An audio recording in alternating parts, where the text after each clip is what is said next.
Original replica original replica.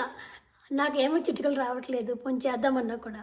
ఆ ఎక్క ఎవరు చేసింది కదా ఈ చీరని పట్టుకొని. సో నేనేం చేస్తున్నానంటే నాకు కూడా చీర ఉందని చెప్తున్నాను అనమాట. మరి చీరల టాపిక్ వస్తే మరి నేను ఉండాలి కదా, నేను ఉన్నా కానీ చీరల టాపిక్ వస్తుంది తెలుసా. మా ఫ్రెండ్స్ అందరూ ముందు వాళ్ళు ఏం చీర కొనాలన్నా చీర కొనుక్కున్నా నాకే ఫోన్ చేస్తారు, నాకే చెప్తారు. సో అంత చీరలకి నేను బ్రాండ్ అంబాసిడర్ని నేను ఇక్కడ అట్లాంటాలో. అయితే ఇలాగా అప్పుడు అందరూ ఏమంటున్నారు, ఒరిజినల్ ప్రైస్కి డూప్లికేట్ అమ్మేస్తున్నారని. డూప్లికేట్ ఎందుకు వస్తాయి? ఒరిజినల్ని అఫోర్డ్ చేయలేం కాబట్టి డూప్లికేట్ వస్తాయి. నాకులాంటి వాళ్ళు, నాకు ఏది చిన్న చిన్న నచ్చవు, నగలైనా ఏదైనా సరే కొంచెం పెద్ద పెద్దగా కనిపించాలి. అప్పుడు అన్ని డైమండ్ సెట్లు మా ఆయన ఎక్కడ కొంటాడు? అన్ని డైమండ్ సెట్లు కానీ, అంత బంగారం కానీ, లేకపోతే అంత వెండి కానీ ఎక్కడ కొంటాడు? సో అందుకే నాకులాంటి వాళ్ళ కోసమే ఈ రిప్లికాలు ఉన్నాయి. సో రిప్లికాలో కొనుక్కోవడం తప్పే లేదు.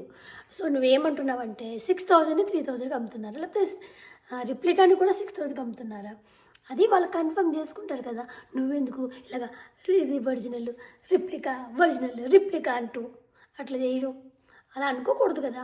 సో ఇదండి, ఇదేమో నా చీర. ఇదైతే మాత్రం ఒరిజినల్. ఏమో ఒరిజినల్ లేదో నాకు తెలీదు, మీరు చెప్పాలా. చాలా బరువు ఉంది. సో ఇది నా black sari. Black is must. నేను బ్లాక్ని ఎంత అవాయిడ్ చేసినా నన్ను వెతుక్కుంటూ వస్తుంది. నేను ఇది ఎలాంటి బ్లాక్ అంటే నేను వెతికితే దొరికిన ప్రేమ కాదు, నన్ను వెతుక్కుంటూ వచ్చిన ప్రేమ ఈ బ్లాక్ శారీ. ఎప్పుడు పట్టుచీరలో బ్లాక్ శారీ ఉంది నాకు, ఇందులో ఉంది.